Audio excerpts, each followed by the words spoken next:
Graça e paz, amados. Estamos aqui de novo com o tema O Bem e o Mal no Homem, parte 4. Estamos aqui com o tema O Bem e o Mal no Homem, parte 4. Nós vamos dar continuidade, tá? Eu não pude devido ao trabalho, muita correria, mas vamos prosseguir agora. O assunto, o tema é longo, tá? Então vamos com paciência, pouco a pouco, tem muitas coisas para falar dentro deste assunto. Então, que a graça de Deus alcance a cada coração, a iluminação do Espírito Santo também as vossas mentes, tá? O que eu desejo e eu profetizo na vida de vocês. Vamos prosseguir. Nós paramos falando sobre o acontecimento da vida de Jó, né? No vídeo 3. Então, nós vemos que o bem e o mal procede de Deus. O bem e o mal. Então eu estive mostrando para vocês, amados e abençoados em Cristo, que às vezes a pessoa pensa que o mal não procede de Deus. Então eu estive mostrando dentro da palavra que o abismo foi Deus que criou. O abismo Deus criou. E também Deus criou a luz. Ele criou a luz e criou as trevas. Criou o abismo também.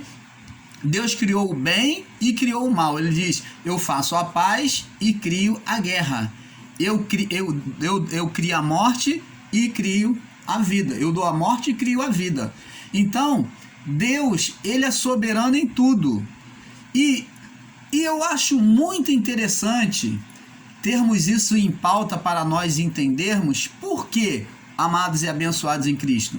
Porque se nós tivéssemos um Deus que só conhecesse o bem, seria suspeito para nós, aos nossos olhos, de que esse Deus realmente pudesse confrontar contra o mal. Pudesse não ser tocado pela maldade e ser corrompido. Talvez nós estivéssemos fazendo essas questões na nossa mente, no nosso coração, acerca da pureza de Deus. Entendeu? Acerca das verdades de Deus, dele andar dentro dos seus próprios caminhos. Então, Deus, ele é imutável, ele anda nos seus próprios caminhos, ele é perfeito, e ele não se corrompe, ele domina o mal sem se corromper, ele domina as trevas sem ter restício de mal. É como aquele ser que, é como se, eu posso dizer para você, como um exemplo básico para que você entenda, abençoado, é como água e óleo que não se mistura. Essa química de água e óleo que não se mistura, assim é Deus em relação ao mal, diante do bem que possui nele. Então Deus não se contamina com as trevas. Deus não se contamina com as trevas, porque a luz nele é maior, então as trevas não prevalecem, entendeu? As trevas não prevalecem. Então, eu quero que você entenda isso, que Deus é dominador tanto do bem quanto do mal, tanto da luz quanto das trevas, como já lemos no livro de Isaías lá. E agora nós vamos prosseguir falando do bem e no mal do homem. Nós vamos voltar sobre o lado espiritual, os acontecimentos lá de Jó, quem eram esses espíritos, mas vamos lá na frente. Eu quero que você compreenda primeiro a atuação da carne do homem, no homem, tá bom? Eu quero que você compreenda o assunto em relação à carne, a ação da carne, para que você entenda as manifestações espirituais, por que se dá, tá bom? Vamos lá.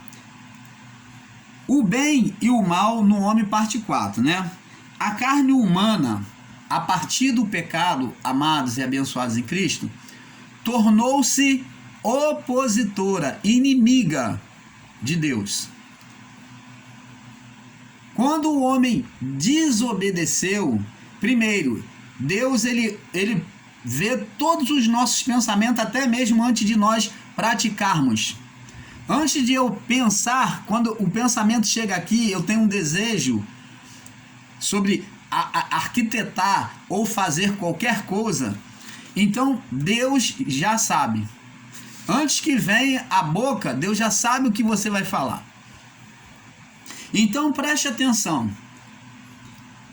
A carne humana projetou desde lá da criação, né? Adão projetou a ser igual a Deus, porque foi feita a proposta. É certo, disse para a mulher, a serpente, olha, é certo que se você comer, os seus olhos serão abertos, ó, você vai ter entendimento e você vai ser igual a Deus. A proposta foi essa, conhecer novas coisas que ela não conhecia. Então a curiosidade de Eva e Adão era de conhecer novas coisas, ter conhecimento das coisas de Deus e ser igual a Deus. Então, dentro da carne humana entrou essa soberba, essa presunção e essa maldade de querer ser igual a Deus. Você começa a observar aqui, amados, que quem quis ser igual a Deus, o sistema lá diz que foi Lúcifer. Mas se existe um demônio, na verdade, esse demônio é a carne do homem que desejou ser igual a Deus. Aí, por aí, você vai começando a compreender lá as profecias de Isaías e de Ezequiel. Então isso já é uma iluminação para você despertar e começar a entender que o homem que quis ser igual a Deus, ter conhecimento igual a Deus e ser igual a Deus. É certo que se comerdes, certamente sereis igual a ele, né? Você abrirá o seu entendimento e sereis igual a Deus. Foi o que a serpente falou. Então Eva tomou do fruto e deu ao seu marido.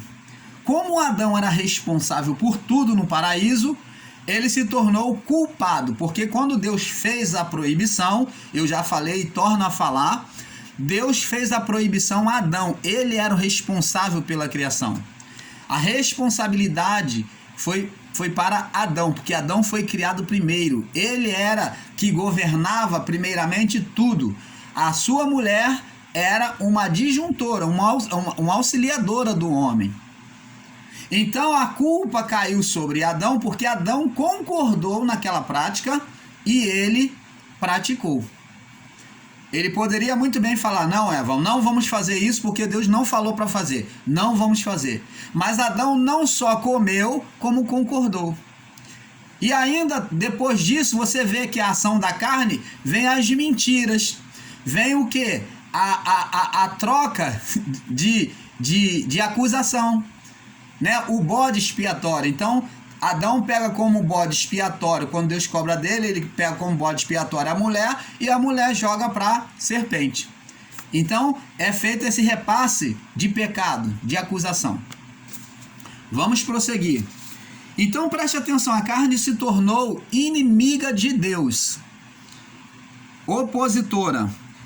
Agora nós vamos ver mais na frente, depois que Caim, a carne começa a se desenfrear, mata o seu irmão, e lá no dilúvio, né, aquela geração se corrompe, e corrompe os anjos, como nós já estudamos, os anjos eles foram corrompidos e não corromperam os homens, eles foram corrompidos, foram induzidos ao pecado, ao ver aquelas mulheres bonitas e aquele estado de prostituição, de orgia que havia no período de Ló.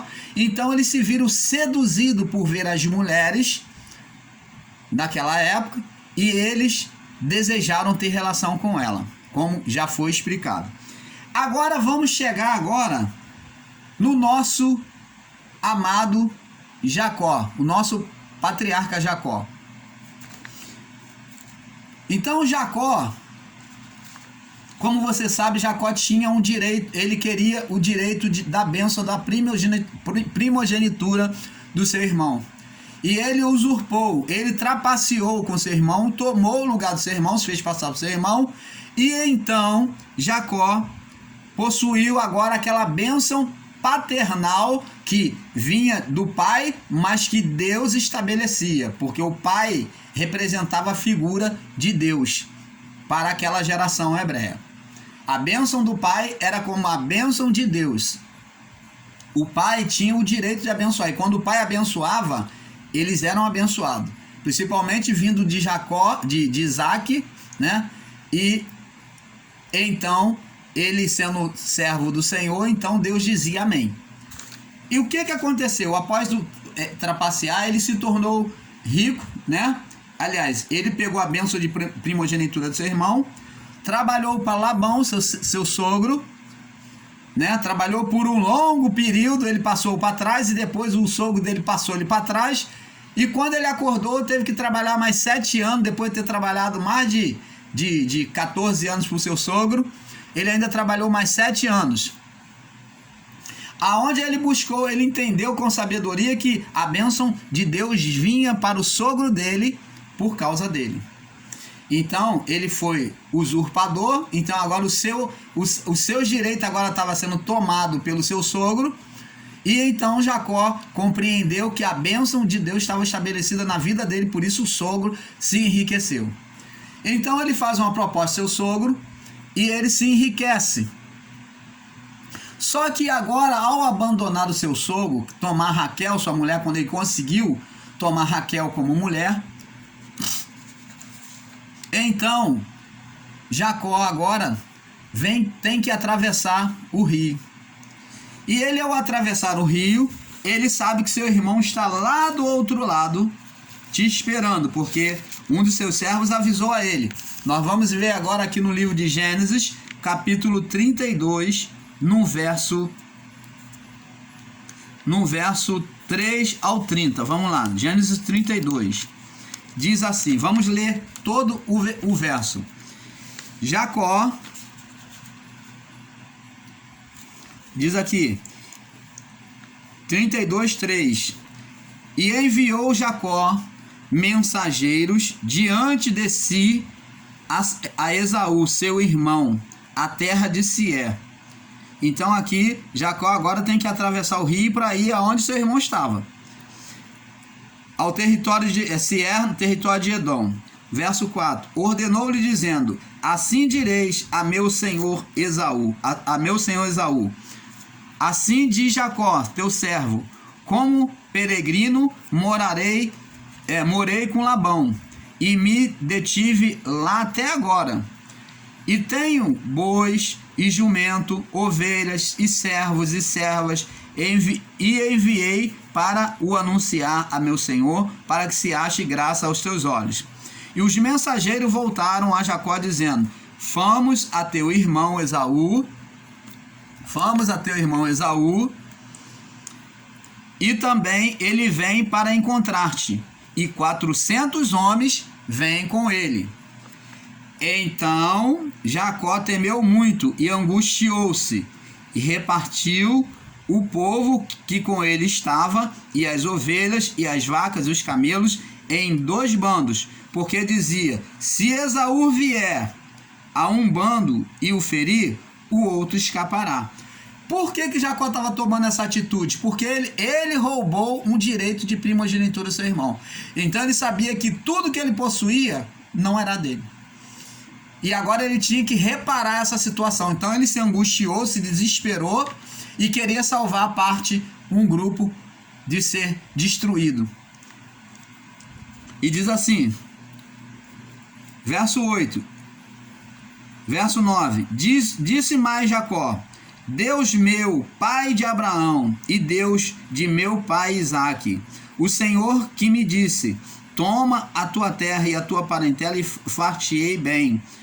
Menor sou do que todas as beneficências e que toda a fidelidade que fizeste a seu servo, porque com o meu cajado passei este Jordão, e agora me tornei em 2 bandos.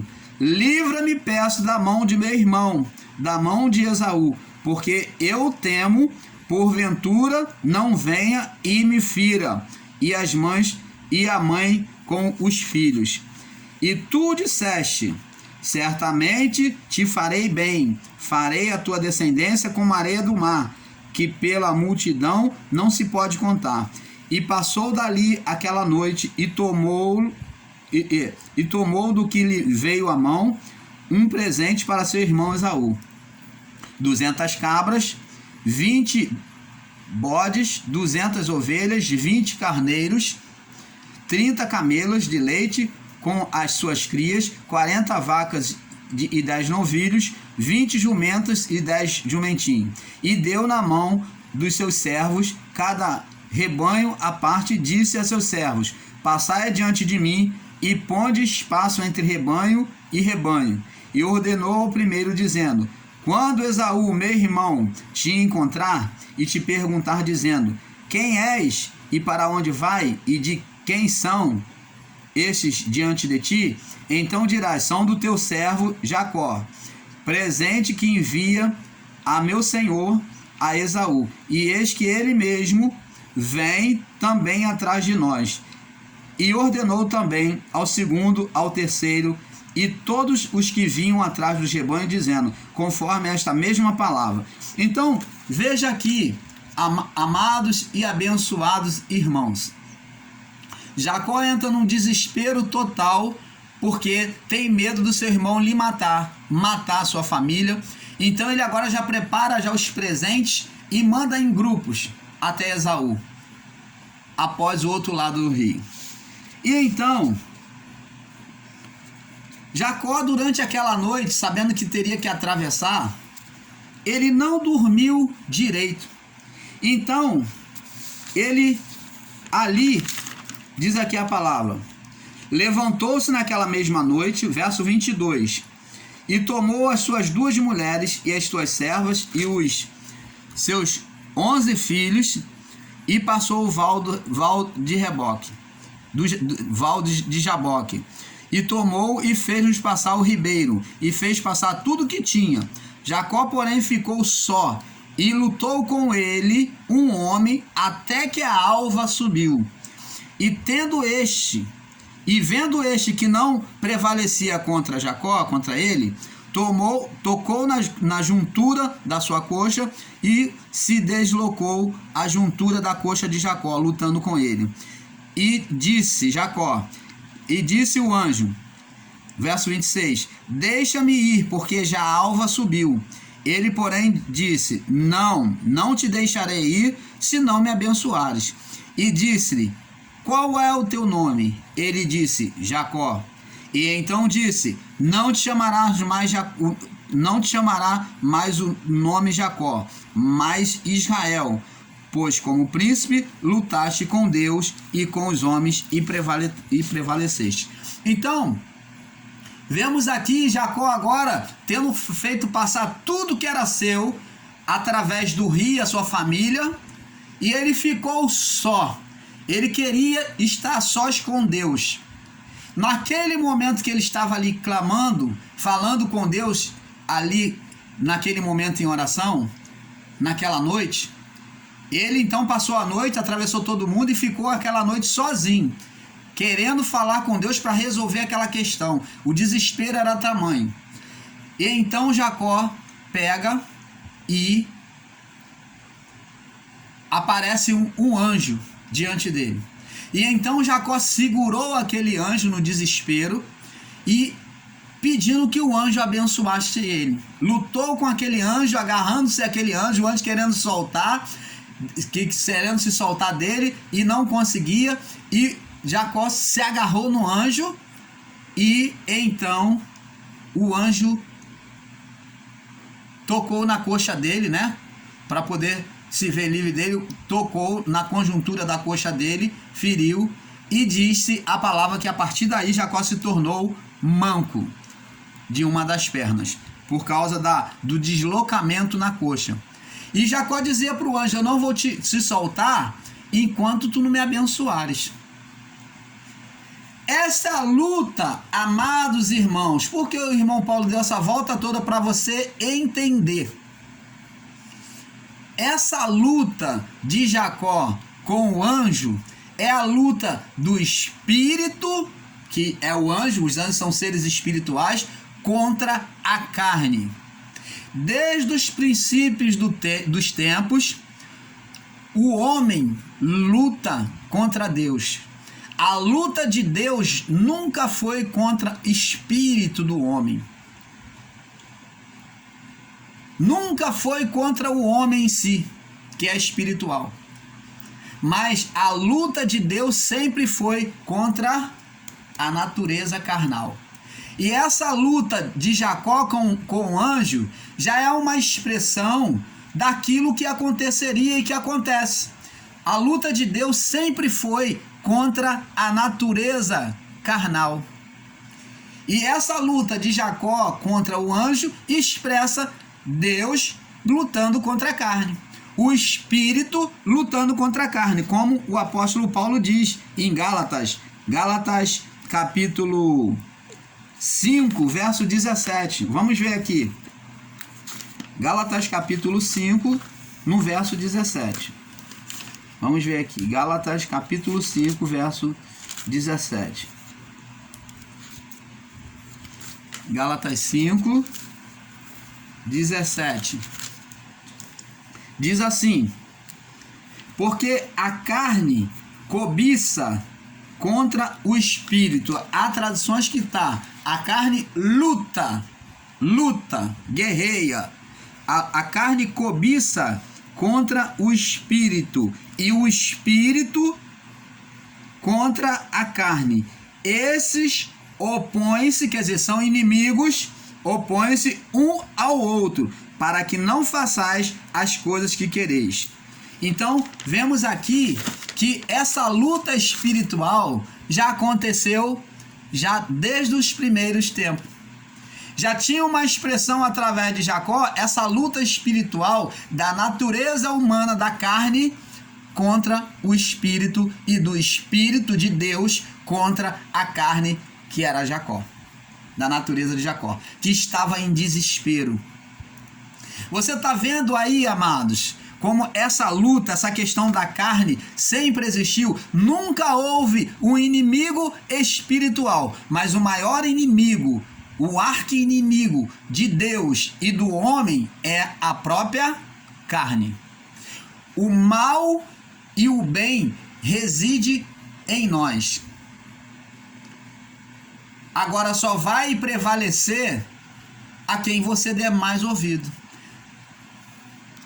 Então, se você alimentar mais a sua carne você der mais ouvido à sua natureza carnal, aos instintos carnal, então a carne vai prevalecer.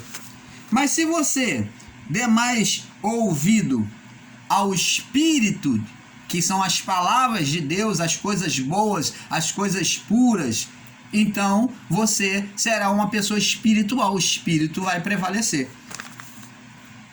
Vamos ler aqui em Mateus 17, que aqui agora vai mudar um pouquinho a personalidade. Nós falamos do anjo para mostrar a natureza carnal de Jacó lutando contra o espírito, que era o anjo, né?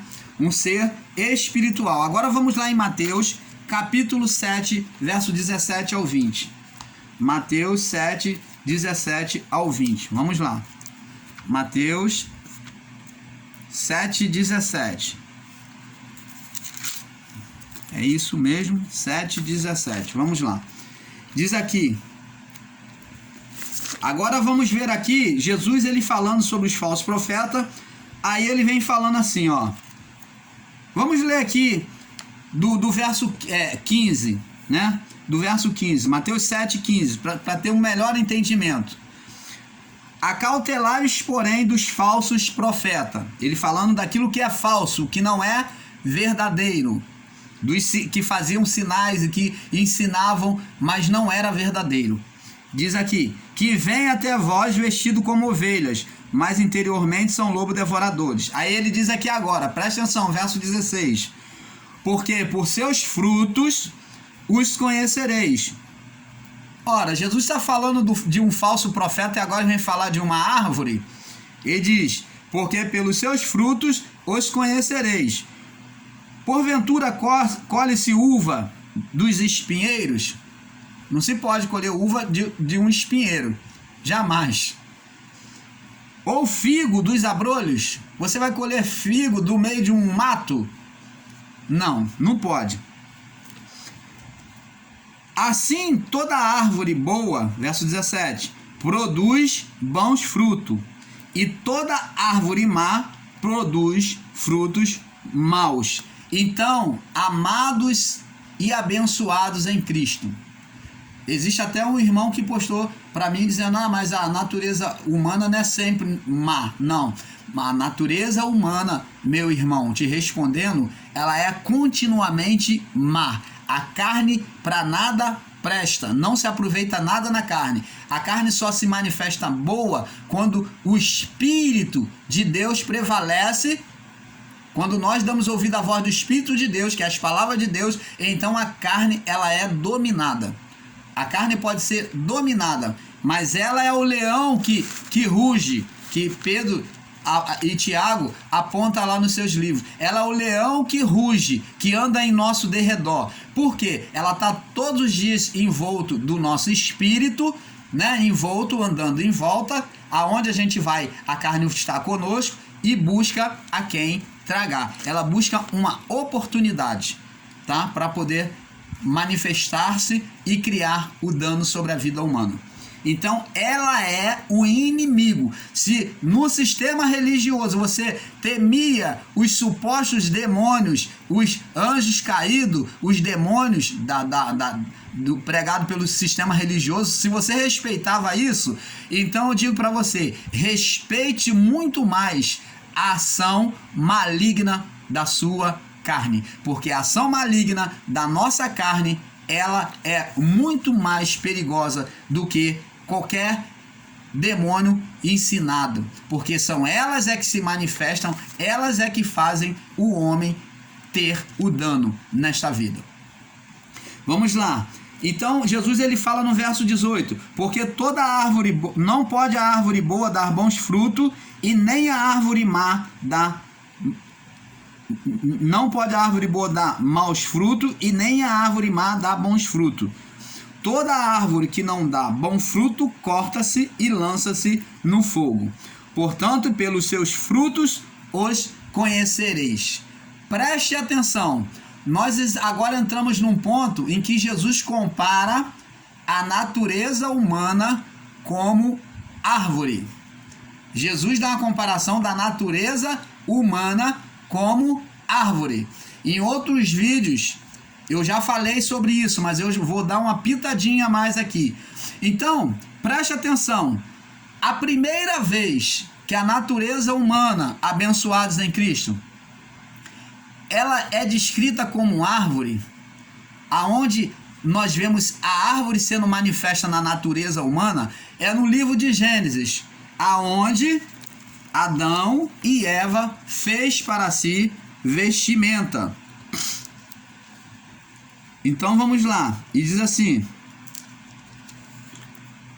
aqui, e Adão e Eva fez para si vestimentas para poder esconder a sua nudez, lá no livro de Gênesis, tá bom? Então eles coseram, aqui diz assim, Gênesis 3, no verso 7. Então foram abertos os olhos de ambos, perderam a inocência. Perderam a inocência. Preste atenção, você que está em graça, começa a valorizar o que vem na sua mente, no seu pensamento. Comece a prestar atenção no que você confessa com os seus lábios, porque sai daqui. Porque o que você confessa aqui é que vai ser em verdade. Porque a sua palavra, agora em graça, ela tem um poder triunfante de manifestação. Então, observa bem o que você pensa e o que você profere em graça. Vida ou morte? A morte e a vida está no poder da língua. Cada um comerá dela o seu fruto. Está no livro de Provérbios. Então aqui está vendo, foram abertos os olhos de ambos e coseram e conheceram que estava nus e coseram folhas de figueira para aventais. Abençoados, você está vendo aqui que agora a figueira ela entrou, a folha, eles foram até uma árvore e coseram folha de figueira. A partir daí, Deus, de forma, eu acredito, não sei se eu posso dizer, mas vamos colocar aqui, e são palavras minhas, do Paulo, tá? Pensamentos meus. Deus, de forma irônica, passou a rotular o homem como árvores. Por quê? Porque o recurso de salvação que o homem buscou para esconder o seu pecado foi através da folha da figueira. Por isso a folha da figueira representa a religião de Israel, que busca tapar, busca se redimir, mas de uma forma imperfeita, com sacrifícios, com rituais. Então a religião judaica, na lei, é a folha da figueira. Então o homem, a partir de então, abençoados, passou a ser comparado como árvore, como vimos lá, né? Em Mateus capítulo 7, 17 ao 20. Jesus então usa essa mesma comparação do homem como árvore. Por quê? Porque lá no início Adão e Eva cozeram folha de figueira para tampar a sua nudez. Então Deus foi lá para fazer uma vestimenta perfeita e durável, porque a folha da figueira se seca e se rompe. Mas Deus fez uma vestimenta que duraria muito mais tempo, porque o couro, ele é resistente. Então, que expressava o sacrifício de Cristo na cruz. Entendeu? A pele daquele animal que Deus matou e fez vestimenta para o homem. Então vamos prosseguir aqui.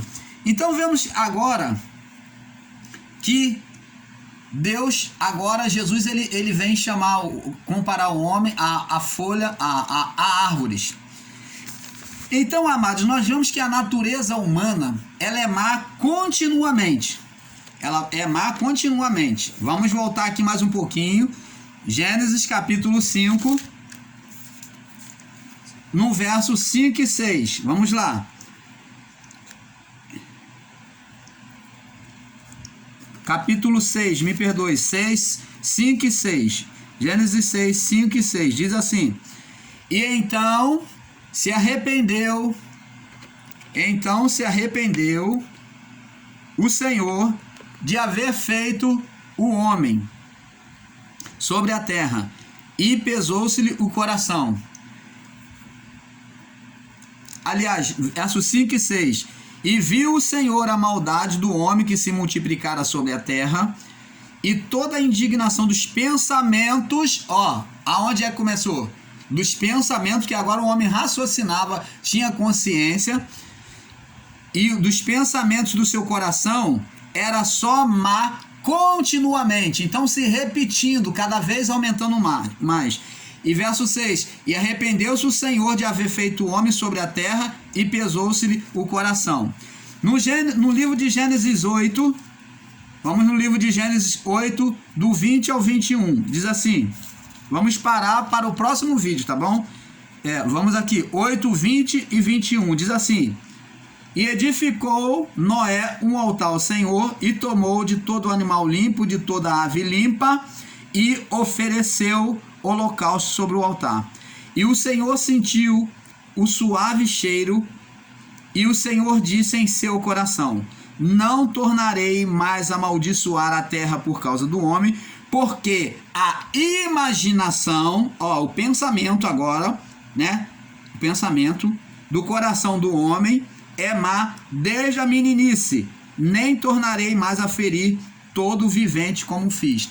Então, amados irmãos, o irmão Paulo está se alongando um pouco mais para que você entenda que a mente faz parte da carne.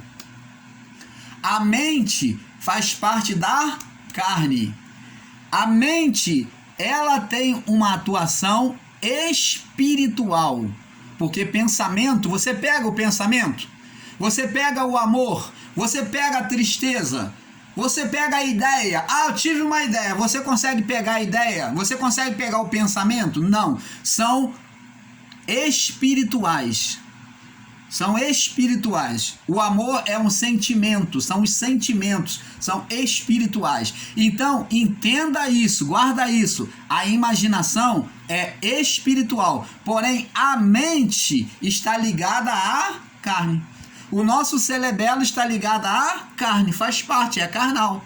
O nosso cerebelo é carnal, a mente é carnal, e o funcionamento dela, os pensamentos, os registros, a imaginação elas são espirituais. Então, quero que você compreenda, porque aqui começa a nascer, então, você começa a compreender que há um espírito que se forma quando eu penso, quando eu imagino, quando eu penso em fazer.